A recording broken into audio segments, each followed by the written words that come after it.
জ্ঞান, সম্পত্তি, পরিবার, সাফল্য, সবকিছু। যদি কিছু থাকে যেটা সে গ্রহণ করতে চায় না, সেটা হলো তার দোষ, তার ভুল।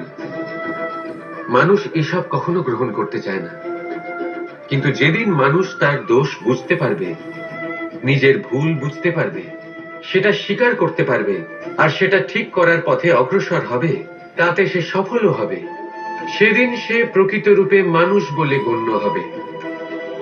সেদিন সে মুক্তি লাভ করবে। ভুল সবাই করে, দোষ সকলের মধ্যে থাকে। সেটা গ্রহণ করুন, তা সংশোধন করার চেষ্টা করুন। জীবনে এগিয়ে যেতে পারবেন। আর আমার সাথে ভালোবেসে বলুন, রাধা